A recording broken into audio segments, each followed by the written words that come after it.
Aku ditampar 12 kali oleh suamiku sendiri di depan umum, saat kupergoki dia bersama selingkuhannya. Tapi yang lebih menyakitkan, selingkuhannya tertawa terbahak-bahak.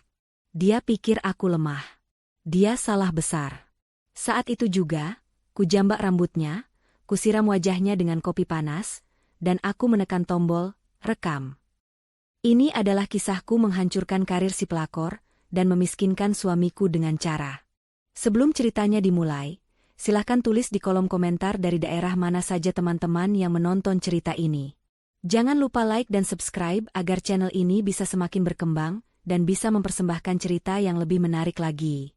Hari itu adalah hari yang melelahkan, namun penuh pencapaian bagi Dina. Proyek besar yang ia pimpin selama 6 bulan terakhir akhirnya disetujui klien. Sebagai seorang manajer proyek di perusahaan arsitektur ternama, Dina telah membuktikan kemampuannya. Ia adalah wanita karir yang sukses, mandiri, dan dihormati. Di balik kesibukannya, ia juga seorang istri yang berusaha mendedikasikan waktu terbaiknya untuk sang suami, Fahmi. Ia merapikan hijabnya yang sedikit berantakan, menatap pantulan wajahnya di spion mobil. Senyumnya terkembang. Ia baru saja mengirim pesan singkat kepada Fahmi, mengatakan bahwa ia akan lembur dan pulang sedikit larut, sebuah kebohongan kecil untuk sebuah kejutan besar. Malam ini, ia ingin merayakan kesuksesannya bersama Fahmi. Ia sudah memesan tempat di Cafe Ambiance, sebuah restoran baru yang mewah dan sedang populer di kalangan atas. Fahmi sering membicarakan tempat itu, mengatakan bahwa rekan-rekannya sering berkunjung ke sana. Dina ingin sekali mengajak suaminya, dan malam ini adalah momen yang tepat. Ia sudah membayangkan wajah terkejut Fahmi saat ia muncul di sana. Selama ini, Dina merasa pernikahannya baik-baik saja. Memang, beberapa bulan terakhir Fahmi terasa sedikit menjaga jarak. Suaminya itu sering beralasan ada pertemuan bisnis mendadak atau pekerjaan lembur yang tak bisa ditinggal. Dina memakluminya. Ia pikir Fahmi sedang bekerja keras untuk masa depan mereka, sama seperti dirinya. Mobil yang ia kendarai, sebuah sedan mewah Eropa yang ia beli dengan gajinya sendiri, meluncur mulus di jalanan kota yang ramai. Dina memarkir mobilnya di area parkir yang luas. Ia merapikan sekali lagi blazernya, memastikan penampilannya sempurna. Ia melangkah masuk ke dalam cafe. Suasana di dalamnya persis seperti yang ia bayangkan.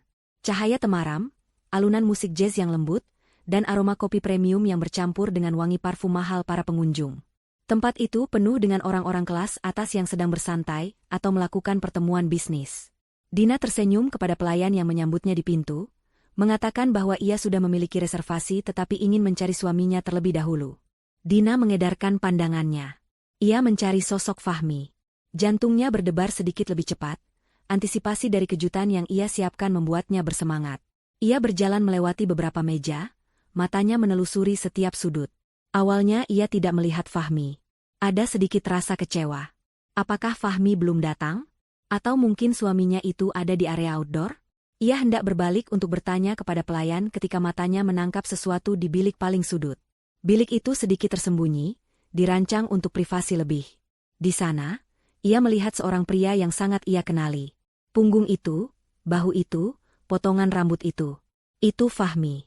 Hati Dina langsung menghangat. Ternyata suaminya sudah ada di sini. Tapi dengan siapa? Pria itu tidak sendirian. Di hadapannya duduk seorang wanita muda, sangat cantik, dengan rambut panjang tergerai dan pakaian yang cukup terbuka. Wanita itu tertawa. Suaranya terdengar manja. Fahmi sedang menatap wanita itu dengan cara yang berbeda. Sebuah tatapan yang sudah lama tidak Dina lihat. Tatapan yang penuh pemujaan. Langkah Dina terhenti. Kakinya seolah terpaku di lantai marmer yang dingin. Ia masih berusaha berpikir positif. Mungkin itu klien bisnis. Ya, pasti klien.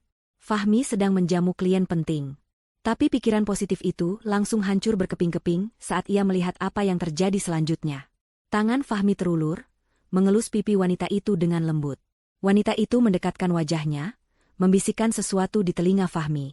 Dan kemudian, Fahmi mencondongkan tubuhnya ke depan dan mencium bibir wanita itu. Bukan ciuman singkat. Itu adalah ciuman yang dalam, penuh gairah, dan mesra.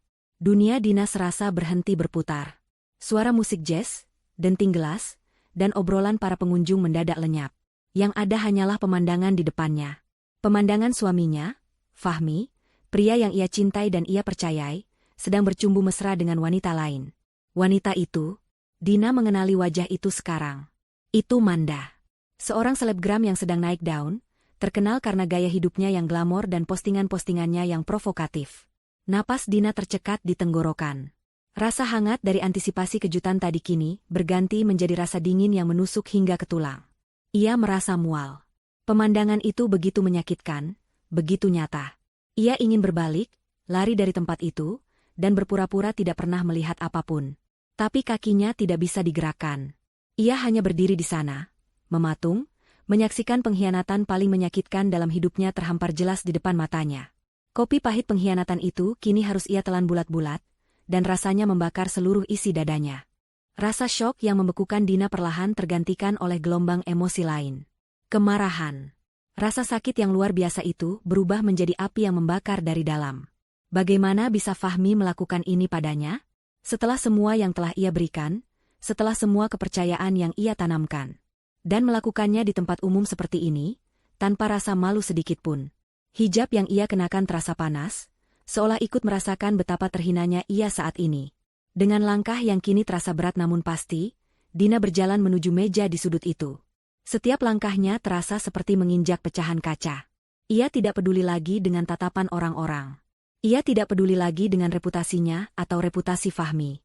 Yang ia inginkan hanyalah jawaban. Yang ia inginkan hanyalah menatap mata pria yang telah menghancurkan hatinya. Suara langkah kakinya yang mendekat akhirnya membuat Fahmi dan Manda sadar. Mereka melepaskan ciuman mereka. Manda tampak sedikit kesal karena terganggu, sementara Fahmi mengangkat kepalanya. Mata Fahmi bertemu dengan mata Dina. Ekspresi Fahmi berubah dalam sekej obrolan. Dari gairah, menjadi keterkejutan, lalu berubah menjadi kepanikan murni. Pria itu langsung menarik tubuhnya menjauh dari Manda. Wajahnya pucat pasi. Dina? Desisnya, suaranya nyaris tak terdengar. Manda, di sisi lain, tampak bingung sesaat. Ia menatap Dina dari atas ke bawah. Melihat wanita berhijab yang berdiri tegak dengan mata menyala-nyala itu. Lalu, seulas senyum tipis yang sombong terbit di bibirnya. Dia sepertinya tidak terkejut. Dia mungkin sudah tahu siapa Dina. Fahmi, suara Dina bergetar, menahan tangis dan amarah. Apa ini? Siapa dia? Apa yang kamu lakukan di belakang aku? Fahmi tergagap. Ia bangkit berdiri, berusaha meraih tangan Dina. Dina, ini nggak seperti yang kamu lihat. Aku bisa jelaskan. Ini Manda, dia klien aku. Klien? Dina tertawa sinis. Air matanya mulai jatuh. Klien yang harus kamu cium bibirnya di depan umum?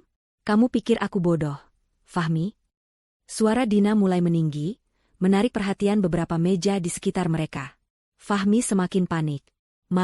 Tapi alih-alih merasa bersalah, kepanikan itu berubah menjadi sesuatu yang lebih buruk, kemarahan. Dia merasa terpojok. Dia merasa dipermalukan di depan selingkuhannya. Dina, jaga mulutmu.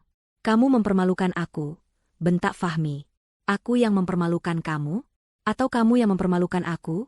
Teriak Dina, sudah tidak peduli lagi. Kamu selingkuh.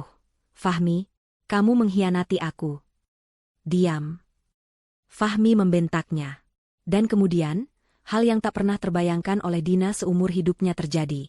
Tangan Fahmi terangkat. Plah, sebuah tamparan keras mendarat di pipi kiri Dina. Cafe yang tadinya riuh mendadak hening. Musik jazz seolah berhenti. Semua mata tertuju pada mereka. Pipi Dina terasa panas dan perih. Jilbabnya sedikit miring. Dia menatap suaminya dengan nanar, tidak percaya. Kamu nampar aku. Fahmi, yang sudah dikuasai amarah dan rasa malu, tidak berhenti. Dia kalap. Dia ingin Dina diam. Dia ingin masalah ini selesai. Aku bilang diam. Ini semua salahmu. Kenapa kamu harus datang ke sini? Kenapa kamu harus mengacau? Plah, tamparan kedua. Lebih keras. Di pipi yang sama. Dina terhuyung sedikit. Kamu istri macam apa? Hah? Memata-matai suami? Plah, tamparan ketiga. Dina tidak melawan. Dia hanya berdiri di sana, menerima setiap tamparan itu. Tubuhnya gemetar, tapi matanya tetap menatap tajam ke arah Fahmi. Sesuatu di dalam dirinya mulai mati rasa. Rasa sakit di pipinya tidak seberapa dibanding rasa sakit di hatinya. Dia mulai menghitung dalam hati. Ini adalah cara otaknya untuk tetap waras, untuk mencatat setiap detik penghinaan ini. 4. Fahmi mendorong bahunya. Kamu pikir kamu siapa? 5. Pipi kanannya kini yang jadi sasaran. 6. Beraninya kamu menuduhku. 7. 8. Tamparan itu datang bertubi-tubi. Dina bisa merasakan sudut bibirnya mulai sobek. Rasa anyir darah memenuhi mulutnya. 9. Pulang sekarang. 10. 11. Dan tamparan ke-12. Tamparan terakhir itu begitu kuat, hingga Dina jatuh tersungkur ke lantai. Dia terbatuk, memegangi pipinya yang bengkak dan berdenyut hebat. Air matanya mengalir deras, bercampur dengan darah dari bibirnya. Dia merasa hancur. Hina. Dipermalukan di depan puluhan pasang mata yang memandangnya dengan kasihan, ngeri, atau sekadar penasaran. Dia menatap Fahmi, suaminya, yang kini berdiri menjulang di atasnya dengan napas terengah-engah dan mata memerah karena marah. Saat itulah, di tengah keheningan yang menyakitkan itu, terdengar suara lain. Suara yang memecah segalanya. Hahaha. Itu adalah tawa Manda. Dia tertawa terbahak-bahak. Keras. Mengejek. Tanpa rasa bersalah sedikit pun. Dia bangkit dari kursinya, berjalan mendekat, dan menatap Dina yang masih terduduk di lantai. Ya ampun, Fahmi, kamu hebat sekali, katanya di sela tawanya. Lihat istri kesayanganmu ini. Nyonya tua yang sok suci. Baru ditampar begitu saja sudah jatuh. Lemah sekali. Manda berjongkok sedikit, menyejajarkan wajahnya dengan Dina. Rasakan itu, Nyonya. Itu akibatnya kalau berani mengganggu kesenangan orang. Fahmi itu milikku sekarang. Kamu sudah habis. Lihat dirimu, menyedihkan sekali. Tawa Manda adalah tamparan ke-13. Tawa itu lebih menyakitkan dari 12 tamparan fisik yang baru saja ia terima. Tawa itu membakar sisa-sisa hatinya hingga menjadi abu. Tapi dari abu itu, sesuatu yang baru mulai bangkit. Air mata Dina berhenti mengalir. Rasa sakit di pipinya hilang. Yang tersisa hanyalah kebencian yang dingin dan pekat. Dia mengangkat kepalanya, menatap Manda dengan mata yang kini kosong, sebelum akhirnya berubah menjadi kobaran api. Tawa Manda yang melengking itu seperti bensin yang disiramkan ke bara api di dalam dada Dina. 12 tamparan dari Fahmi merobek hatinya, tapi tawa dari si pelakor merobek harga dirinya. Rasa sakit di pipinya yang bengkak dan perih mendadak hilang. Air mata yang tadi mengalir kini berhenti seketika. Yang tersisa hanyalah kebencian yang dingin, pekat, dan fokus. Di lantai yang dingin itu, Dina menatap lurus ke arah Manda yang masih berdiri angkuh di hadapannya, bibirnya menyunggingkan senyum mengejek. Menyedihkan, kata Manda sekali lagi, suaranya penuh kemenangan. Lihat, Fahmi. Istrimu yang berhijab ini ternyata tidak lebih dari karpet. Cukup diinjak sedikit. Dia? Manda tidak sempat menyelesaikan kalimatnya. Dalam satu gerakan yang cepat dan tidak terduga, Dina menerjang maju. Bukan seperti wanita lemah yang menyerang membabi buta, tapi seperti seekor singa betina yang terluka dan melindungi teritorialnya. Tangannya tidak mengarah ke Fahmi. Sasarannya jelas. Tangannya mencengkeram erat rambut Manda yang panjang dan tergerai indah itu. Ah. Tawa Manda berubah menjadi jeritan kesakitan yang melengking. Dina bangkit berdiri. Ia tidak melepaskan jambakannya. Ia menarik rambut Manda dengan paksa, membuat wanita itu ikut berdiri dalam posisi membungkuk yang menyakitkan. Fahmi terkejut melihat reaksi Dina yang tiba-tiba. Dia terlalu terpana untuk bergerak. Sakit, desis Dina, suaranya pelan, dingin, dan menusuk. Terdengar begitu kontras dengan wajahnya yang lebam dan jilbabnya yang sedikit acak-acakan. Kamu suka tertawa, kan? Tertawalah lagi. Ayo. Dina menarik rambut Manda lebih keras, menyeretnya mendekat ke meja mereka yang berantakan. Mata Manda terbelalak ketakutan, air mata mulai menggenang di pelupuknya. Sisi sombongnya lenyap seketika, digantikan oleh rasa ngeri. Lepaskan aku. Sakit. Fahmi, tolong aku. Manda merengek, mencoba melepaskan cengkeraman tangan Dina. Tapi cengkeraman Dina sekuat baja. Fahmi tidak bisa menolongmu, kata Dina. Matanya lalu melirik ke meja. Di sana, ada secangkir kopi hitam yang dipesan Manda. Kopi itu masih mengepulkan uap tipis. Panas. Dalam sepersekian detik, keputusan itu dibuat. Dengan tangan kirinya masih menjambak rambut Manda, tangan kanan Dina menyambar cangkir kopi itu. Mata Manda membelalak ngeri. Jangan. Ini balasan untuk tawamu, murahan. Dina menyiramkan seluruh isi cangkir kopi panas itu tepat ke wajah Manda yang cantik namun sombong. Argrek. Jeritan Manda kali ini jauh lebih keras, memekakan telinga. Itu adalah jeritan kesakitan murni. Dia meronta-ronta, melepaskan diri dari jambakan Dina dan langsung memegangi wajahnya. Cairan hitam pekat itu menetes dari rambutnya, membasahi wajahnya yang memerah, dan mengotori gaun mahal yang ia kenakan. Aroma kopi yang pekat menguar di udara, bercampur dengan bau gosong yang samar. Fahmi akhirnya tersadar dari keterkejutannya. Wajahnya memerah padam karena amarah yang baru. "Dina, kamu gila. Apa yang kamu lakukan?" Dia berteriak, melangkah maju untuk mendorong Dina. Tapi Dina sudah siap. Dia menepis tangan Fahmi dengan kasar. "Jangan sentuh aku," teriaknya balik, suaranya penuh kekuatan yang mengejutkan Fahmi. "Jangan pernah sentuh aku lagi dengan tangan kotormu itu. Kamu menyiramnya. Kamu gila." Fahmi tergagap, bingung antara menolong Manda yang meraung-raung kesakitan atau menghadapi Dina. "Aku gila?" Dina tertawa pelan, tawa yang terdengar mengerikan. "Aku gila karena kamu yang membuatku gila. Fahmi, kamu menamparku 12 kali di depan selingkuhanmu." Sambil berkata begitu, Dina merogoh saku blazernya. Ia mengeluarkan ponsel pintarnya. Fahmi dan Manda, yang mengintip dari sela-sela jemarinya yang basah oleh kopi, terdiam. Di layar ponsel itu, terlihat jelas sebuah aplikasi sedang berjalan. Dengan sebuah titik merah berkedip di sudut atas. Ponsel itu sedang merekam. Wajah Fahmi berubah dari merah, pada menjadi pucat pasi seketika. Keringat dingin mulai membasahi pelipisnya. Dia mengerti. Kamu merekamnya?" Suaranya bergetar, nyaris seperti bisikan. "Sejak tamparan pertama," jawab Dina dengan suara yang stabil dan dingin. "Setiap tamparanmu, Fahmi. Setiap makianmu. Dan..." Dina mengarahkan ponselnya sedikit ke arah Manda yang kini terisak ngeri, setiap tawa mengejek darinya. "Semuanya ada di sini."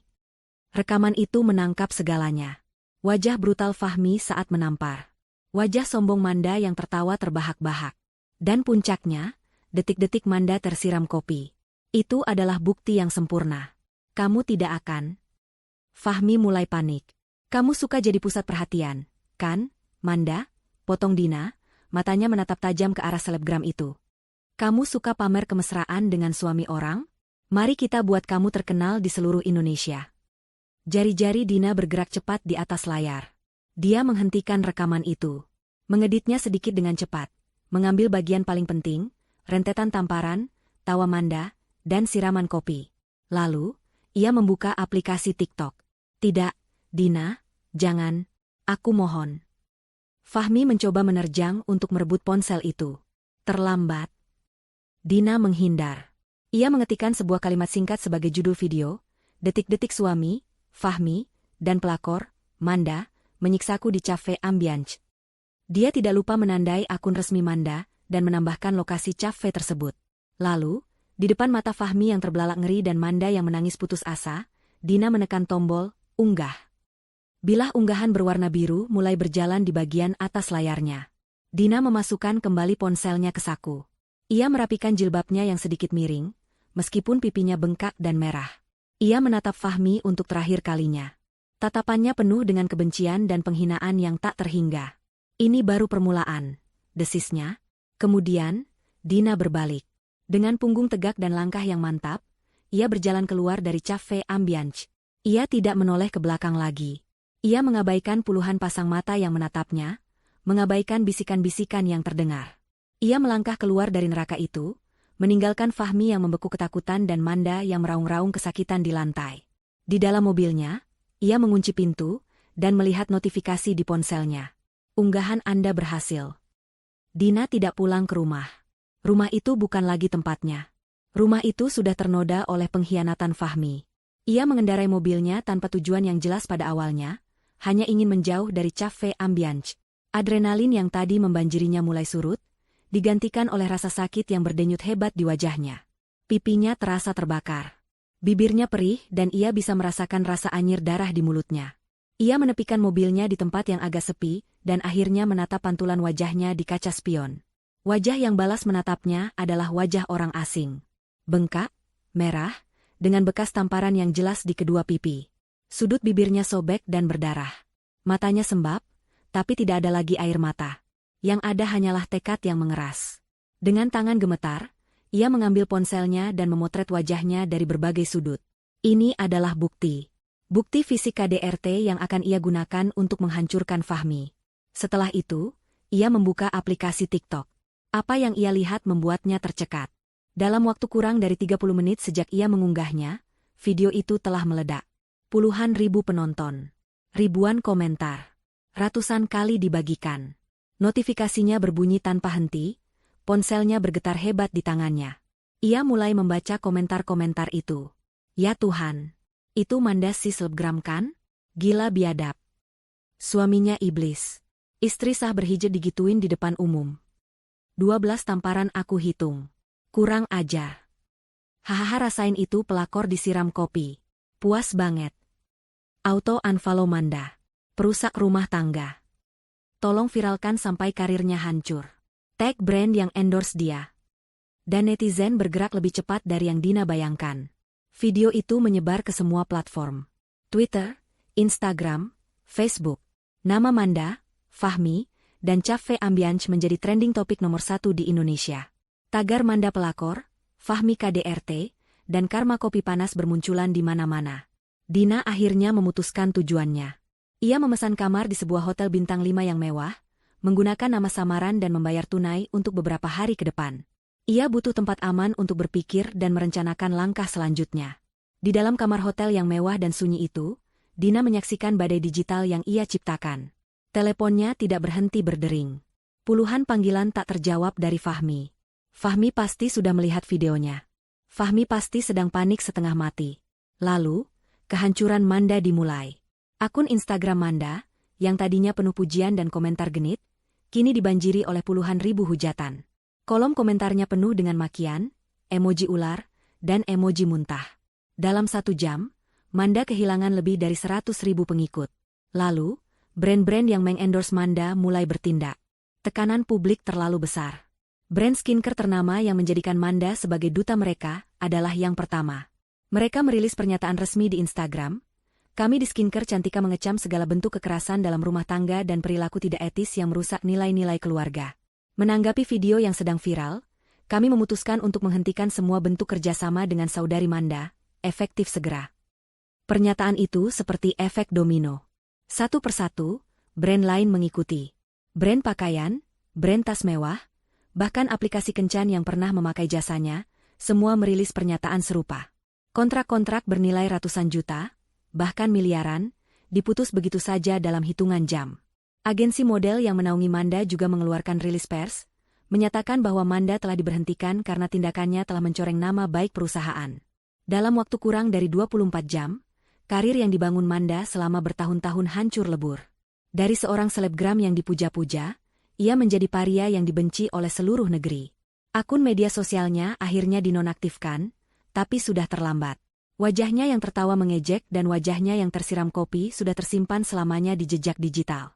Sementara itu, Fahmi juga tidak luput. Wajahnya terpampang jelas di video. Beberapa rekan kerjanya mulai mengenali. Perusahaan tempat Fahmi bekerja, sebuah perusahaan konsultan yang ia bangun bersama Dina, menggunakan sebagian besar modal dari Dina, mulai mendapat telepon dan email kemarahan. Di kamar hotelnya, Dina mengompres pipinya dengan es.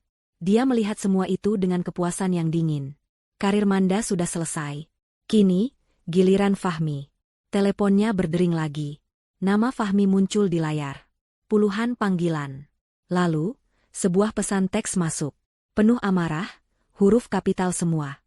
Kamu gila Dina. Kamu hancurkan semuanya. Kamu hancurkan Manda. Kamu hancurkan aku. Angkat teleponnya atau aku akan. Dina tidak selesai membacanya. Ancaman itu tidak ada artinya lagi. Dengan tenang, ia memblokir nomor Fahmi. Kemudian, ia menekan nomor lain. Nomor pengacara kepercayaannya. Halo, Pak Haris? Ini saya, Dina. Suaranya terdengar serak, tapi tegas. Ibu Dina? Astaga, Ibu tidak apa-apa? Saya baru saja melihat video yang sedang viral itu. Itu Ibu, kan? Ya Tuhan, apa yang terjadi? Suara pengacara itu terdengar khawatir. Saya tidak apa-apa, Pak. Saya aman, jawab Dina. Tapi saya butuh bantuan Bapak. Saya punya bukti KDRT. Saya punya foto luka-lukanya. Saya punya video lengkap kejadian di cafe. Dan saya punya bukti perselingkuhan yang jelas. Saya mau gugat cerai Fahmi. Hening sejenak di seberang telepon. Baik, Bu Dina. Saya mengerti. Apa yang Ibu inginkan? Dina menatap pantulan wajahnya yang lebam di jendela kaca yang gelap. Saya mau cerai. Dan saya mau ambil semua yang menjadi hak saya. Semuanya. Fahmi membanting setir mobilnya dengan frustrasi. Ia baru saja meninggalkan cafe ambience. Ia tidak tahu harus kemana. Pulang ke rumah? Mustahil. Dina pasti sudah mengunci semuanya. Ponselnya terus bergetar hebat. Puluhan panggilan tak terjawab dari rekan kerjanya, dari atasannya, dan dari nomor-nomor yang tidak ia kenal. Video sialan itu. Dina benar-benar melakukannya. Dia menghancurkan segalanya. Di sebelahnya, Manda terus terisak, memegangi wajahnya yang ia tutupi dengan serbet basah. Jeritannya yang tadi melengking kini berubah menjadi rengekan putus asa yang membuat kepala Fahmi semakin pening. Ini semua salahmu. Manda tiba-tiba berteriak, suaranya serak. Kenapa kamu tidak bisa mengendalikan istrimu? Kenapa dia bisa tahu kita di sana? Kamu bilang dia lembur. Diam, Manda. Aku sedang pusing, bentak Fahmi. Mana ku tahu dia berbohong. Dia menjebak kita. Menjebak? Jelas-jelas kamu yang selingkuh, Fahmi. Dan sekarang lihat. Karierku hancur. Wajahku sakit sekali. Manda menangis histeris.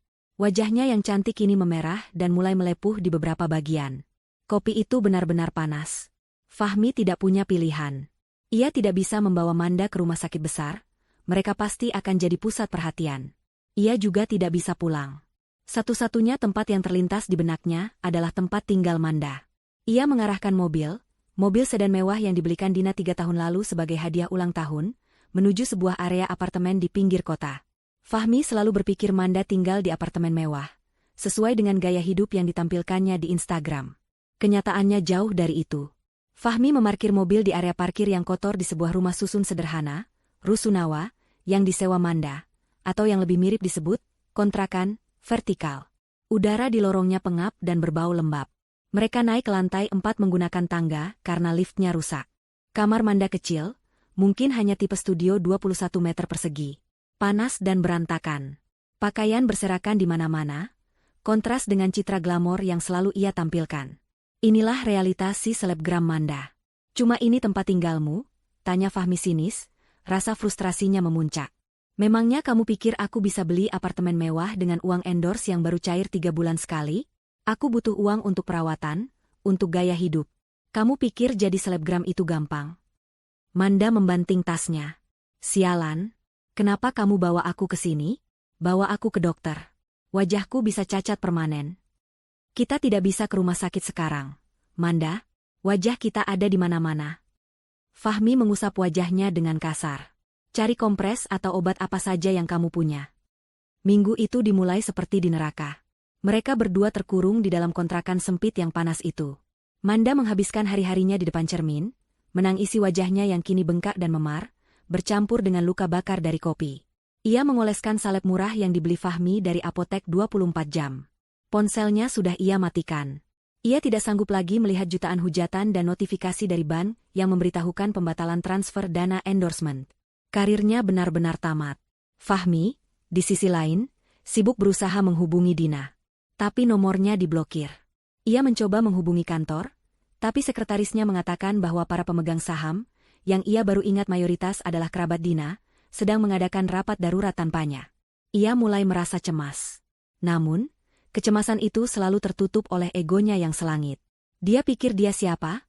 Gerutu Fahmi pada hari ketiga, sambil memakan mie instan yang mereka beli di warung bawah. Hanya itu uang tunai yang ia punya di dompet. Semua kartu kreditnya tiba-tiba ditolak. Dia istrimu yang kaya raya. Bodoh, sahut Manda ketus dari atas kasur. Dia yang punya segalanya. Dan kamu? Kamu cuma numpang hidup sama dia. Sekarang aku juga ikut hancur karenamu. Jaga mulutmu, Manda. Amarah Fahmi tersulut. Aku yang membangun perusahaan itu. Dia memang menanam modal, tapi aku yang bekerja. Bekerja? Atau sibuk selingkuh denganku?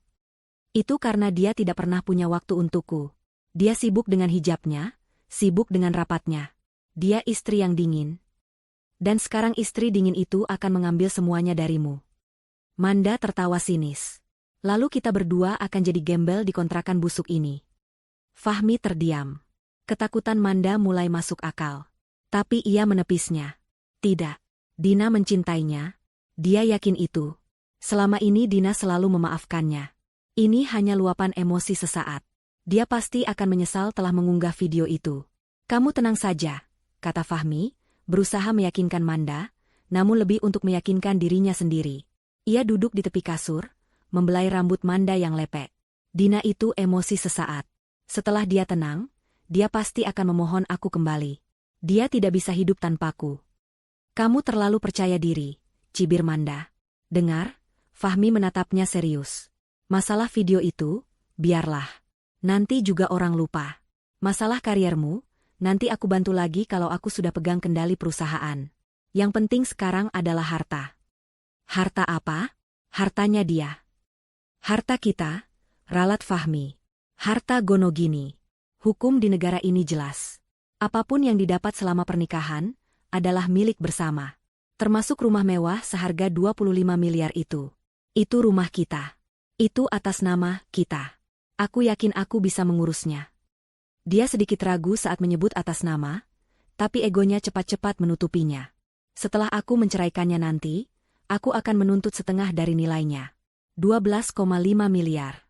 Cukup untuk kita memulai hidup baru yang jauh lebih mewah. Sayang. Kamu bisa operasi plastik kalau perlu. Kita tinggalkan negara ini.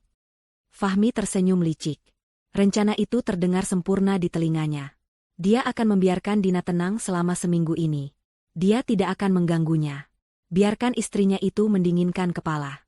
Setelah itu, pengacaranya yang akan berbicara. Dia tidak tahu. Dia sama sekali tidak sadar. Bahwa setiap kata yang baru saja ia ucapkan. Setiap rencana busuknya. Setiap kalimat sombongnya tentang rumah 25 miliar dan harta Gonogini. Semuanya terdengar jelas oleh Dina. Ratusan kilometer jauhnya, di dalam kamar hotel mewahnya, Dina sedang mendengarkan. 3 hari lalu, ia menyuruh seorang detektif swasta untuk memasang alat sadar berteknologi tinggi di dalam mobil sedan yang masih dipakai Fahmi. Alat itu ia pasang saat Fahmi dan Manda terlelap di kontrakan mereka. Dan kini, alat itu mengirimkan rekaman percakapan mereka langsung ke laptopnya. Dina mendengar janji Fahmi pada Manda. Dia mendengar rencana suaminya untuk memiskinkannya. Bibir Dina yang masih sedikit bengkak, menyunggingkan senyum yang dingin. Rumah 25 miliar. Fahmi, gumamnya pelan. Akan kupastikan kamu bahkan tidak bisa membeli pintu dari rumah itu. Keesokan paginya, Dina sudah duduk di kantor pengacaranya, Pak Haris. Penampilannya sudah jauh lebih baik. Bengkak di wajahnya sudah mulai mereda, meski lebamnya masih tersisa dan ia tutup dengan kacamata hitam besar serta masker. Jilbab syari berwarna hitam yang ia kenakan membuatnya tampak berwibawa sekaligus misterius. Di hadapannya, Pak Haris meletakkan beberapa tumpuk dokumen. Posisimu sangat kuat, Bu Dina, ujar Pak Haris dengan nada serius. Video viral itu sudah menjadi bukti publik. Ditambah lagi, hasil visum dari rumah sakit yang ibu kunjungi malam itu sudah keluar. Ini jelas-jelas penganiayaan berat, KDRT murni. Kita bisa menjerat Fahmi dengan pasal berlapis. Bagus, jawab Dina singkat. Suaranya tenang, tanpa emosi. Saya mau proses cerai secepat mungkin. Dan saya mau amankan semua aset saya. Tentu. Mari kita tinjau kepemilikan aset ibu dan bapak Fahmi, kata Pak Haris sambil membuka laptopnya. Ada rekening bersama, beberapa deposito, dan tentu saja rumah utama di kawasan elit itu. Itu bukan rumah utama kami, Pak Haris, potong Dina. Itu rumah saya. Pak Haris mengangkat alisnya. Maksud ibu? Rumah seharga 25 miliar itu, lanjut Dina, saya beli 2 tahun lalu, lunas. Uangnya murni berasal dari dana warisan almarhum ayah saya. Sertifikat hak miliknya 100% atas nama saya, Dina. Jauh sebelum pernikahan kami bermasalah. Wajah Pak Haris berubah cerah. Ini luar biasa, Bu Dina. Ini mengubah segalanya. Jika rumah itu murni aset bawaan ibu, atau dibeli dengan uang warisan yang bisa dibuktikan, maka itu tidak masuk hitungan harta Gonogini. Fahmi tidak punya hak sepeser pun atas rumah itu. Saya tahu, kata Dina, dan itulah yang ingin saya dengar dari Bapak. Sekarang, saya mau Bapak urus surat-suratnya. Saya mau jual rumah itu. Minggu ini juga. Pak Haris nyaris tersedak. Dijual? Minggu ini?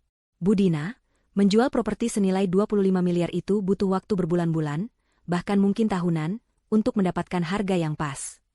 Saya tidak butuh harga yang pas. Saya butuh kecepatan, kata Dina tegas. Ia mengeluarkan ponselnya dan membuka sebuah kontak. Saya sudah punya pembelinya. Seorang investor properti lama kenalan ayah saya. Dia sudah lama mengincar rumah itu. Saya akan berikan dia diskon khusus, asalkan transaksi selesai dalam 3 hari kerja. Dan semua pembayaran dilakukan ke rekening pribadi saya di Singapura. Bapak bisa mengurus legalitasnya. Pak Haris menatap kliennya dengan campuran rasa kaget dan kagum. Wanita di depannya ini bukan lagi korban yang menangis. Dia adalah seorang strategis yang dingin. Bisa, Bu Dina? Tentu saja. Jika pembelinya sudah ada dan dananya siap, kita bisa lakukan proses jual beli kilat. Bagus. Lakukan, perintah Dina. Sementara Pak Haris dan timnya bekerja seperti kilat mengurus legalitas penjualan rumah, Dina tidak tinggal diam. Ia beralih ke aset berikutnya, perusahaan konsultan tempat Fahmi bekerja. Bagaimana dengan saham perusahaan, Pak? Tanya Dina. Ini sedikit lebih rumit, kata Pak Haris. Perusahaan itu didirikan atas nama Bapak Fahmi sebagai direktur utama. Tapi 70% modal awalnya adalah pinjaman tanpa bunga dari saya pribadi, yang kemudian saya konversi menjadi saham atas nama saya, potong Dina lagi. Saya pemegang saham mayoritas. Fahmi hanya memegang 30%. Pak Haris tersenyum. Anda benar-benar sudah mempersiapkan segalanya, Bu. Dengan bukti KDRT dan perselingkuhan yang mencoreng nama baik perusahaan, kita bisa mengadakan rapat umum pemegang saham luar biasa. Kita bisa mendepaknya dari posisi direktur utama atas dasar tindakan tercela. Lakukan juga, kata Dina. Segera setelah rumah itu terjual. Operasi senyap itu berjalan tanpa hambatan. Di hari kedua, saat Fahmi dan Manda masih terkurung di kontrakan mereka, bertengkar tentang siapa yang harus keluar membeli makanan, Dina sedang menandatangani akta jual beli di depan notaris. Pembeli investor itu, seorang pria tua yang menghormati almarhum ayah Dina, tidak banyak bertanya. Dia melihat sertifikat asli atas nama Dina, melihat surat kuasa dari pengacara, dan langsung mentransfer dana 25 miliar itu. Pada hari ketiga, Pak Haris meneleponnya. Sudah selesai, Bu Dina. Dana sudah masuk ke rekening Anda. Rumah itu secara sah bukan lagi milik Ibu. Selamat. Dina menutup teleponnya. Tidak ada rasa sedih kehilangan rumah kenangan itu. Yang ada hanyalah kelegaan. Langkah pertama selesai. Langkah kedua, mengambil aset bergerak. Mobil sedan mewah yang masih dipakai Fahmi. Mobil yang STNK dan BPKB-nya juga atas nama Dina. Malam itu, Dina menyewa sebuah truk derek resmi. Ia pergi ke area Rusunawa tempat Manda tinggal. Ia tidak keluar dari mobilnya. Ia hanya menunjuk ke sedan mewah yang terparkir kotor di sudut area parkir. Ambil mobil itu. Ini kunci cadangannya, dan ini surat kepemilikan aslinya, kata Dina kepada petugas derek. Para petugas bekerja cepat. Fahmi, yang sedang tertidur pulas setelah lelah bertengkar dengan Manda, tidak mendengar apa-apa. Mobil itu diangkat ke atas truk derek dan dibawa pergi. Langkah ketiga, mengosongkan rumah. Selama 2 hari berikutnya, Dina menyewa jasa pindahan profesional terbesar di kota. Mereka bekerja siang dan malam. Rumah 25 miliar itu dikosongkan total. Semua perabotan mewah, lukisan-lukisan mahal, koleksi jam tangan, brankas berisi perhiasan dan surat berharga, semuanya diangkut. Barang-barang itu dipindahkan ke beberapa gudang aman yang sudah disewa Dina. Ia juga tidak lupa mengurus aset terakhir. Ia menelepon bank, menggunakan surat perintah dari pengacara dan laporan kepolisian KDRT, untuk membekukan semua rekening bersama. Ia menarik semua dana atas namanya dan mengosongkan safe deposit box. Pada hari ke-6, rumah mewah itu berdiri kosong melompong. Hanya menyisakan debu di lantai marmer. Di kontrakannya, Fahmi mulai gelisah. Kartu kreditnya tidak bisa digunakan. Rekeningnya diblokir. Hari itu, ia turun untuk membeli rokok, dan ia tertegun. Mobilnya hilang. Mobilku. Mobilku dicuri, teriaknya panik. Ia menelepon polisi, tapi polisi mengatakan bahwa ada laporan pengambilan unit oleh pemilik sah. Pemilik sah? Akulah pemiliknya, bentaknya. Polisi itu menjawab tenang, maaf, Pak. Di data kami, pemiliknya atas nama Ibu Dina. Fahmi membeku. Sesuatu yang sangat buruk sedang terjadi.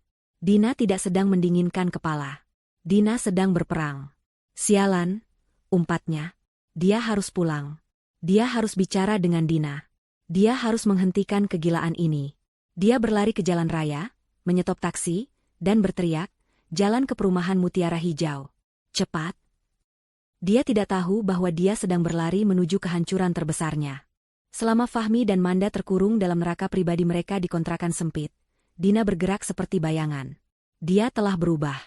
12 tamparan itu telah mematikan sisi lembut dalam dirinya, menggantikannya dengan presisi yang dingin dan tekad yang membara. Dia tidak lagi menangis. Air matanya sudah kering di lantai cafe ambience. Kini, yang ada hanya perhitungan. Hari pertama setelah kesepakatan penjualan rumah ditandatangani, armada truk pindahan profesional tiba di depan rumah mewah itu. Dina mengawasi semuanya dari teras, secangkir teh hijau di tangannya. Jilbabnya terpasang rapi, pakaiannya sederhana namun berkelas. Dia adalah seorang jenderal yang mengawasi evakuasi dari wilayah musuh. Para pekerja bergerak cepat dan efisien. Mereka mulai dari lantai atas. Kamar tidur utama. Ranjang seharga ratusan juta, lemari pakaian walk-in yang luas. Para pekerja membongkar semuanya. Dina berdiri di ambang pintu kamar itu. Disinilah dia tidur di samping seorang pembohong. Disinilah dia pernah percaya pada janji-janji palsu. Dia tidak merasakan nostalgia. Dia hanya merasa jijik. Semua pakaian di lemari itu, kata Dina kepada mandor tim, suaranya tenang. Pisahkan menjadi 2. Pakaian wanita masukkan ke box berlabel, pribadi. Semua pakaian pria, jas, kemeja, sepatu, jam tangan di laci masukkan ke box berlabel, donasi. Saya tidak mau melihatnya lagi. Dia tidak peduli berapa harga jas-jas yang dia belikan untuk Fahmi. Dia tidak peduli dengan koleksi sepatu impornya. Baginya, itu semua adalah sampah. Mereka beralih ke ruang kerja Fahmi. Ruangan yang selalu dibanggakan Fahmi sebagai pusat kerajaannya. Meja mahoni yang kokoh, komputer canggih, rak buku penuh dengan buku-buku bisnis yang mungkin tak pernah dibacanya. Dina masuk ke ruangan itu. Dia membuka laci meja Fahmi. Di dalamnya, selain tumpukan dokumen perusahaan, dia menemukan sebuah kotak beludru kecil. Dia membukanya. Sebuah kalung berlian. Jelas bukan untuknya. Ukurannya terlalu norak. Pasti untuk Manda. Dina tersenyum sinis. Dia mengambil kalung itu, berjalan ke toilet terdekat, dan menjatuhkannya ke lubang kloset. Dia menekan tombol flush. Dia melihat berlian itu berputar dan menghilang. Itu adalah pemandangan yang sangat memuaskan. Kosongkan ruangan ini. Semuanya, perintahnya. Satu persatu ruangan itu dikosongkan. Sofa kulit impor seharga mobil. Lukisan-lukisan abstrak mahal. Perangkat home theater canggih. Semuanya diangkut. Dapur dengan peralatan seharga ratusan juta, lemari pendingin raksasa, semuanya dicabut. Dalam 2 hari, rumah itu gundul. Di sela-sela pengosongan, Dina menjalankan misi lainnya. Pagi hari kedua, dia pergi ke bank. Bukan bank biasa, tapi divisi private banking tempat dia menjadi nasabah prioritas. Dia tidak datang sendirian. Pak Haris, pengacaranya, mendampinginya. Dina duduk di hadapan manajer bank, seorang wanita parubaya yang selalu bersikap ramah padanya. Kali ini, wajah manajer itu tampak prihatin. Saya turut prihatin atas apa yang menimpa Ibu Dina, katanya pelan. Kami sudah melihat beritanya. Saya di sini bukan untuk dikasihani, jawab Dina, suaranya tetap datar. Dia meletakkan beberapa dokumen di atas meja. Ini laporan kepolisian resmi atas KDRT. Ini hasil visum dari rumah sakit. Dan ini surat permintaan legal dari pengacara saya. Manajer itu memeriksa dokumen-dokumen itu dengan teliti. Saya ingin, lanjut Dina, membekukan semua rekening bersama atas nama saya dan Fahmi. Segera. Pindahkan semua saldo ke rekening pribadi baru yang sudah disiapkan Pak Haris. Saya juga ingin mengosongkan Safe Deposit Box nomor 302. Sekarang. Manajer bank itu mengangguk. Baik, Bu Dina. Kami akan proses. Setengah jam kemudian, Dina berada di dalam ruang brankas yang dingin. Dia membuka kotak penyimpanan pribadinya. Di dalamnya ada perhiasan warisan ibunya, beberapa emas batangan yang ia kumpulkan sebagai investasi, dan surat-surat berharga. Dia mengambil semuanya, memasukkannya ke dalam tas yang telah ia siapkan. Kotak itu kini kosong. Dia menutupnya kembali. Langkah terakhir adalah mobil. Malam itu, dia menyewa truk derek resmi. Berbekal BPKB dan STNK asli atas namanya, dia melacak lokasi mobil sedan yang dipakai Fahmi. Dia menemukannya terparkir kotor di area parkir Rusunawa Manda. Dina bahkan tidak perlu turun. Dia menyaksikan dari kejauhan saat petugas derek mengaitkan mobil itu dan mengangkatnya. Mobil yang pernah ia berikan dengan cinta, kini ia ambil kembali dengan perhitungan. Hadiah ulang tahun itu telah ditarik. Menjelang hari ke-6, rumah 25 miliar itu benar-benar kosong. Lantai marmer yang dulu berkilau kini kotor berdebu. Gema langkah kaki Dina adalah satu-satunya suara di dalamnya. Dia melakukan satu kali inspeksi terakhir. Tidak ada yang tersisa. Tidak ada satupun barang yang bisa mengingatkannya pada Fahmi. Oh, kecuali satu hal. Dina berjalan ke garasi yang luas dan kosong. Dia mengambil selembar kertas dari tasnya. Itu adalah kwitansi pembelian lunas mobil sedan Fahmi, yang baru saja ia ambil kembali. Kwitansi itu jelas menunjukkan nama pembeli, Dina. Dan harganya, hampir 2 miliar rupiah. Dengan sepotong selotip bening, Dina menempelkan kwitansi itu di tengah-tengah dinding garasi yang putih bersih. Sebuah monumen kecil untuk sebuah pengkhianatan. Biar Fahmi melihatnya. Biar Fahmi tahu bahwa bahkan kendaraan yang ia pakai untuk menjemput selingkuhannya pun adalah pemberian dari istri yang ia siksa. Dina berjalan keluar dari rumah itu. Dia mengunci pintu depan untuk terakhir kalinya. Dia menyerahkan kunci itu kepada perwakilan pemilik baru yang sudah menunggu di luar gerbang. Rumah ini milik Anda sekarang, kata Dina. Tim keamanan Anda sudah boleh masuk. Terima kasih, Bu Dina. Transaksi yang sangat cepat, kata pria itu. Dina mengangguk. Dia masuk ke dalam mobilnya yang lain, sebuah SUV sederhana yang biasa ia pakai kerja, dan melaju pergi. Dia tidak menoleh ke belakang. Dia telah menghapus 10 tahun pernikahannya dalam waktu kurang dari seminggu. Fahmi panik. Kepanikan murni yang dingin merayapi tengkuknya. Mobilnya hilang. Dicuri. Tapi laporan polisi mengatakan mobil itu diambil pemilik sah. Pemilik sah? Dina. Tentu saja. Sialan. Apa yang wanita itu lakukan? Dia harus pulang. Dia harus menghentikan Dina. Dia harus mengambil alih situasi. Dia berlari ke jalan raya di depan rusunawa kumuh itu, mengabaikan teriakan Manda dari jendela yang memanggilnya. Kamu mau kemana, Fahmi? Jangan tinggalkan aku. Fahmi tidak peduli. Manda adalah masalah. Dina adalah sumber uangnya. Dia harus mengamankan sumber uangnya. Dia menyetop taksi yang kebetulan lewat. Perumahan Mutiara Hijau, Blok A1. Cepat, Pak, bentaknya sambil membanting pintu. Sepanjang perjalanan, otaknya bekerja keras. Amarahnya membuncah. Beraninya Dina mengambil mobilnya? Setelah semua yang ia lakukan untuknya. Dia memimpin perusahaan. Dia. Fahmi sadar, dia tidak bisa memikirkan satu hal pun yang dia lakukan tanpa modal dari Dina. Pikiran itu membuatnya semakin marah. Pasti dia cuma menggertak. Gumam Fahmi pada dirinya sendiri. Dia marah besar. Wajar. Aku menamparnya. Tapi mengambil mobil? Ini keterlaluan. Tunggu sampai aku di rumah. Aku akan memberinya pelajaran. Aku akan mengancamnya balik. Dia tidak akan berani macam-macam. Dia sudah membayangkan skenarionya. Dia akan masuk rumah, mendobrak pintu kamar jika perlu. Dia akan menarik Dina, memarahinya habis-habisan, lalu mungkin dia akan sedikit melunak. Memintanya memaafkan. Berjanji akan meninggalkan Manda. Ya, itu akan berhasil. Dina terlalu mencintainya untuk melepaskannya. Dia hanya perlu bersikap sedikit lebih manis setelah ini. Taksi itu akhirnya berbelok ke kawasan perumahan elit yang familiar. Jalanan yang lebar, pohon-pohon rindang, rumah-rumah megah di kiri dan kanan. Ini adalah dunianya. Ini adalah tempatnya. Berhenti di depan gerbang nomor 1, perintahnya pada sopir taksi. Taksi berhenti. Fahmi merogoh sakunya. Dia baru sadar. Uang tunainya habis untuk membeli makanan beberapa hari ini. Dompetnya hanya berisi kartu-kartu yang sudah diblokir. Sialan. Pak, tunggu sebentar. Saya masuk ambil uang. Istri saya yang akan bayar. Jangan kemana-mana, katanya dengan nada angkuh yang dipaksakan. Sopir taksi itu menatapnya curiga, tapi mengangguk. Fahmi melompat keluar dan berjalan cepat ke gerbang hitam raksasa rumahnya. Dia menekan tombol interkom. Tidak ada jawaban. Aneh. Biasanya pelayan akan langsung menjawab. Dia menekan lagi. Hening. Dina. Buka pintunya, teriaknya. Dia mencoba memasukkan kode akses pribadinya di panel samping. Bip bip bip. Akses ditolak. Jantung Fahmi mulai berdebar tidak karuan. Apa-apaan ini? Rusak? Dia menggedor-gedor gerbang besi itu dengan tangannya. Buka.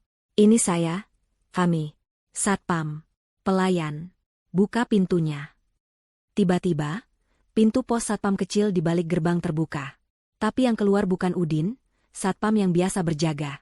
Yang keluar adalah dua pria tegap berseragam safari biru tua yang tidak ia kenali. Wajah mereka keras dan tatapan mereka dingin. Salah satu dari mereka mendekat ke gerbang dari sisi dalam. Selamat siang. Ada yang bisa kami bantu, Pak? Bantu? Saya pemilik rumah ini. Kenapa kalian ada di sini? Di mana Udin? Dan kenapa interkomnya mati? Buka pintunya, sembur Fahmi. Pria itu menatap Fahmi dari atas ke bawah. Penampilan Fahmi memang sedikit kacau. Belum mandi beberapa hari, pakaian kusut, dan wajah panik. Maaf, Pak. Bapak bukan pemilik rumah ini lagi, kata satpam itu dengan nada datar. Darah serasa surut dari wajah Fahmi. Apa maksudmu? Kamu dipecat. Kamu tidak tahu siapa saya. Kami tahu Bapak adalah Bapak Fahmi.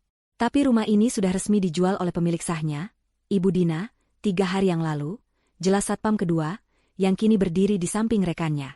Kami adalah tim keamanan dari pemilik baru. Kami diperintahkan untuk tidak mengizinkan siapapun masuk, terutama Bapak. Dunia Fahmi serasa berputar. Dijual? Tidak mungkin. Itu bohong. Dina tidak mungkin menjual rumah ini. Ini rumah kami. Dia tidak bisa menjualnya tanpa persetujuanku. Ini harta Gonogini.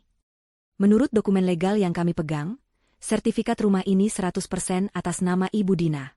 Penjualan ini sah di mata hukum. Pak, mohon Bapak segera pergi dari area ini. Bapak membuat keributan. Saya mau bertemu Dina. Di mana dia? Dina? Fahmi berteriak putus asa. Ibu Dina sudah tidak di sini. Rumah ini sudah kosong, kata satpam itu. Kosong? Suara Fahmi pecah. Dari belakang, terdengar suara klakson mobil. Pak, jadi bayar tidak? Saya sudah tunggu 10 menit, teriak sopir taksi. Fahmi dihadapkan pada penghinaan terbesarnya. Diusir dari rumahnya sendiri oleh satpam baru, sementara sopir taksi menagih utang padanya. Saya tidak punya uang, bisik Fahmi pada satpam itu, rasa malunya mengalahkan amarahnya. Satpam itu menatapnya tanpa ekspresi. Fahmi berbalik ke sopir taksi. Saya tidak punya uang tunai. Nanti saya transfer. Wah, tidak bisa, Pak. Dari tadi Bapak bilang mau ambil uang. Kalau tidak ada, saya panggil polisi.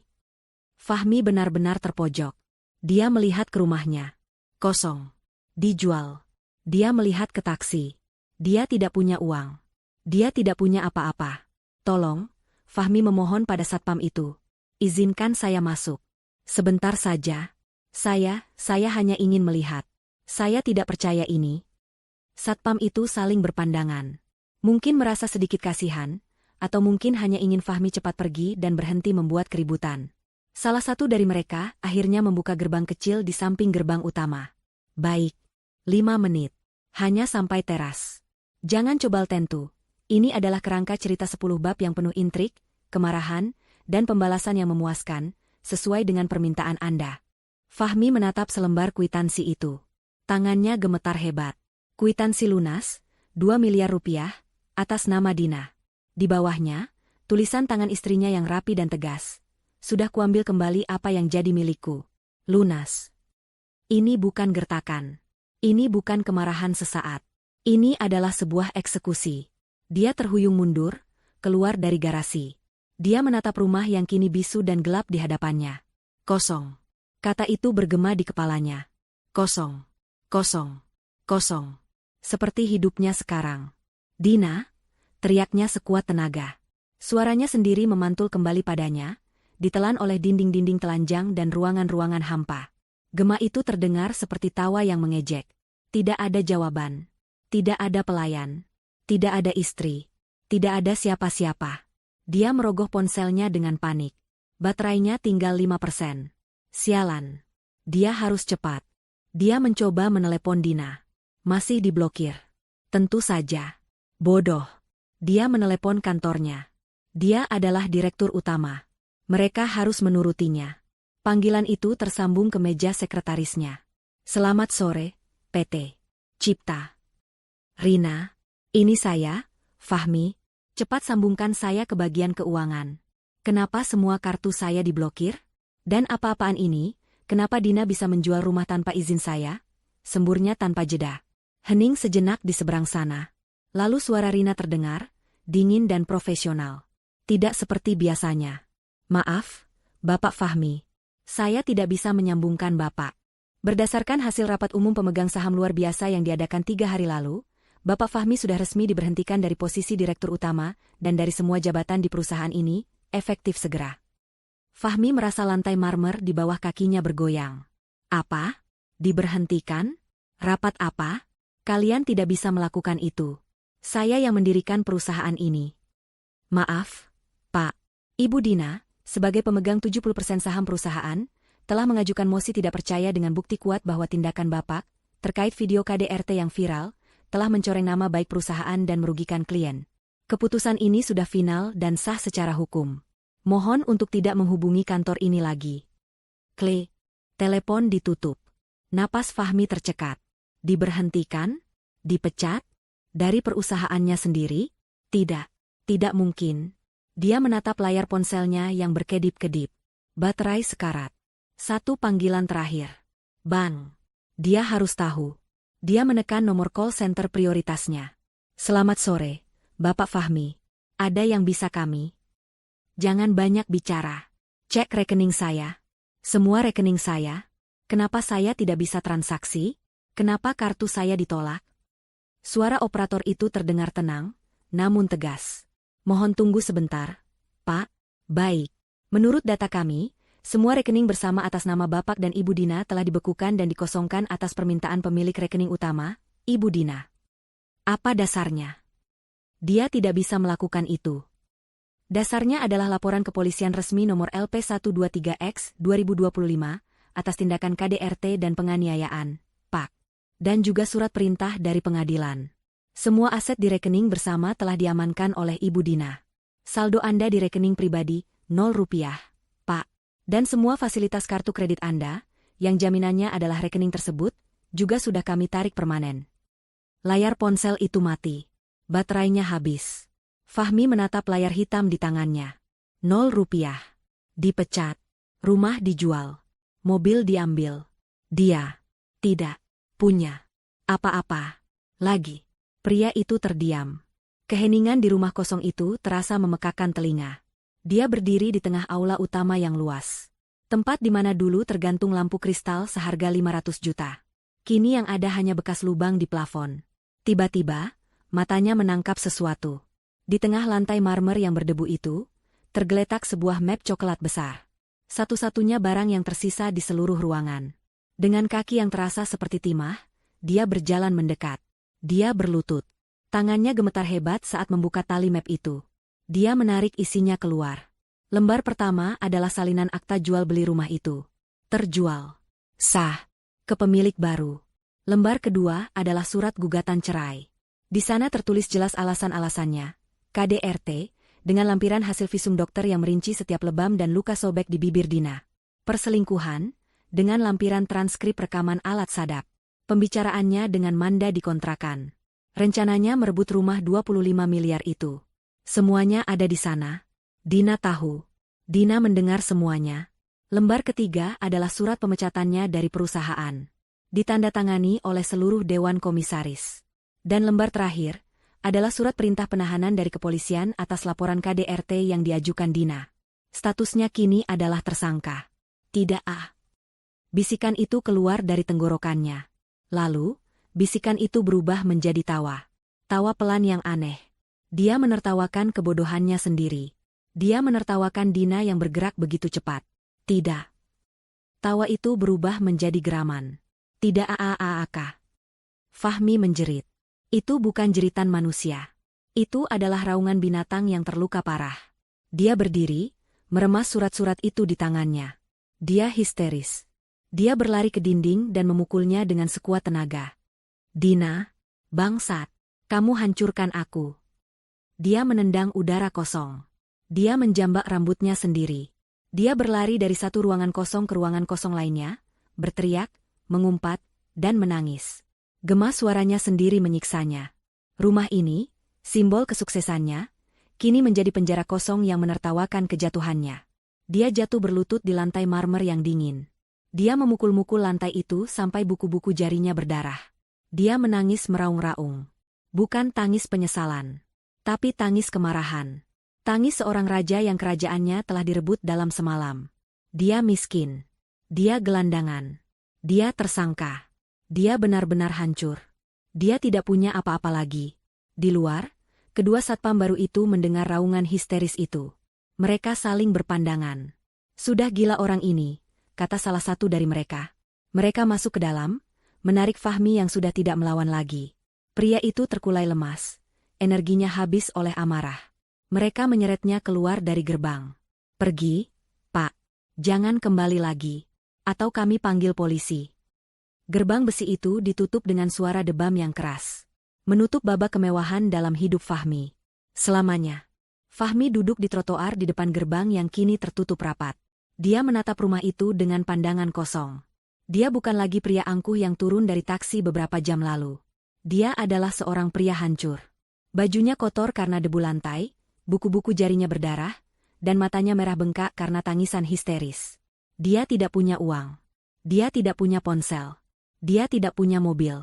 Dia tidak punya rumah. Satu-satunya tempat yang bisa dia tuju hanyalah tempat di mana penderitaan ini dimulai. Kontrakan Manda. Dia bangkit berdiri. Kakinya terasa berat. Dia mulai berjalan. Jarak dari perumahan elit itu ke Rusunawa Manda puluhan kilometer. Dia berjalan kaki. Malam mulai turun. Udara dingin mulai menusuk kulitnya, tapi dia tidak merasakannya. Yang dia rasakan hanyalah kehampaan yang luar biasa. Dia berjalan melewati toko-toko mewah yang dulu sering ia kunjungi. Dia berjalan melewati restoran-restoran tempat dia mentraktir klien. Kini dia hanyalah bayangan di trotoar. Beberapa orang yang berpapasan menatapnya aneh. Seorang pria berpenampilan kacau, menangis sambil berjalan. Butuh waktu berjam-jam. Kakinya lecet dan melepuh. Perutnya melilit karena lapar. Dia belum makan apa-apa selain mie instan selama seminggu. Tengah malam, dia akhirnya sampai di depan gedung Rusunawa yang pengap itu. Dia naik tangga dengan sisa-sisa tenaga. Dia sampai di depan pintu kamar Manda. Dia menggedornya dengan lemah. Manda, buka. Ini aku, Fahmi. Pintu terbuka. Manda muncul dengan wajah yang tak kalah kacaunya. Wajahnya yang dulu cantik, kini penuh bekas luka bakar yang mulai mengering, meninggalkan noda-noda gelap. Dia tidak lagi memakai riasan. Dia menatap Fahmi dengan jijik. Dari mana saja kamu? Aku lapar. Kamu tidak membeli makanan? Fahmi tidak menjawab. Dia melangkah masuk dan jatuh tersungkur di lantai. Dia tidak punya tenaga lagi. Manda. Bisiknya, suaranya parau. Habis. Semuanya habis. Manda mengernyit. Apa maksudmu habis? Uangmu? Kamu sudah bisa ambil uang? Fahmi menggeleng pelan. Dia menatap Manda dengan mata yang putus asa. Rumah dijual, Manda. Dina menjualnya. Rekeningku, 0. Semua uangku diambil. Perusahaan, aku dipecat. Mobil-mobil diambil. Semuanya. Semuanya hilang. Dia menatap Manda, mencari sedikit saja simpati. Aku tidak punya apa-apa lagi. Kita miskin. Hening. Manda hanya berdiri di sana, mencerna setiap kata. Wajahnya perlahan berubah. Dari kesal, menjadi tidak percaya, lalu menjadi kemarahan yang luar biasa. Miskin? Desisnya. Miskin? Suaranya melengking. Kamu bilang kamu miskin? Manda, aku? Kamu bajingan. Manda menendang kaki Fahmi. Aku kehilangan karierku karena kamu. Wajahku hancur karena kamu. Aku dihujat satu Indonesia karena membela pria brengsek sepertimu. Dan sekarang kamu datang ke sini dan bilang kamu miskin. Ini semua salah Dina. Fahmi mencoba membela diri. Ini salahmu. Manda menjerit histeris. Dia mulai memukuli Fahmi. Dia mengambil bantal, piring kotor, apa saja yang bisa ia raih, dan melemparkannya ke Fahmi. Kamu bilang kamu akan memberiku 12 miliar. Kamu bilang aku akan hidup mewah. Kamu pembohong. Penipu. Fahmi, yang sudah terlalu lelah fisik dan mental, hanya bisa menangkis serangan itu dengan lemah. Aku tidak mau hidup dengan gembel sepertimu. Manda meraung. Dia menarik kerah baju Fahmi, menyeretnya ke pintu. Keluar. Keluar dari kontrakanku. Pergi kamu. Aku tidak mau melihat wajahmu lagi. Dia mendorong Fahmi keluar dari pintu dengan sekuat tenaga. Fahmi jatuh tersungkur di lorong rusunawa yang kotor dan bau. Jangan pernah kembali lagi, bajingan miskin. Blam. Pintu dibanting dan dikunci dari dalam. Terdengar suara tangisan histeris Manda dari balik pintu. Fahmi terbaring di lantai lorong. Ditolak. Diusir. Dia tidak punya tempat lagi di dunia ini. Dia sendirian. Dia miskin. Dia telah kehilangan segalanya. Beberapa hari kemudian, Fahmi menjadi salah satu dari banyak gelandangan di jalanan ibu kota. Dia tidur di emperan toko, mengais makanan sisa dari tempat sampah. Pakaiannya compang-camping. Janggut dan kumisnya tumbuh liar. Dia bau. Orang-orang menjauhinya. Kadang, ada yang mengenalinya. Itu si Fahmi yang di TikTok. Kasihan, sekarang jadi gembel. Mereka menertawakannya, mengambil fotonya. Karma telah dibayar lunas. Dia hidup menderita. Dan selingkuhan murahannya, Manda, yang sama putus asanya, mencoba melakukan penipuan online kecil-kecilan untuk menyambung hidup. Dia tertangkap. Wajahnya yang berbekas luka bakar itu terpampang di koran lokal, ditangkap bersama Fahmi yang akhirnya ikut membantunya karena kelaparan. Mereka berdua berakhir di penjara. Sementara itu, ribuan kilometer jauhnya, di sebuah lounge jet pribadi di Bandara Jenewa, Swiss. Dina duduk dengan tenang, menatap pegunungan Alpen yang tertutup salju dari jendela. Hijabnya yang elegan berwarna krem, serasi dengan mantel wol yang ia kenakan. Wajahnya bersih, bekas lebam itu telah lama hilang. Yang tersisa hanyalah ketenangan dan aura percaya diri yang kuat. Di laptopnya, ia baru saja menutup dokumen pendirian perusahaan barunya. Dina International Holdings. Saldo di rekeningnya di Singapura yang berisi 25 miliar, ditambah aset-aset lain yang ia amankan, telah menjadi modal awalnya. Ponselnya bergetar. Sebuah pesan dari Pak Haris. Ibu Dina, berita terakhir. Fahmi dan Manda resmi divonis penjara 3 tahun atas kasus penipuan. Dina membaca pesan itu tanpa mengubah ekspresinya. Dia hanya menghela napas panjang. Napas kelegaan. Seorang pramugari menghampirinya. Pesawat Anda siap untuk lepas landas, Ibu Dina. Dina mengangguk. Dia menutup laptopnya.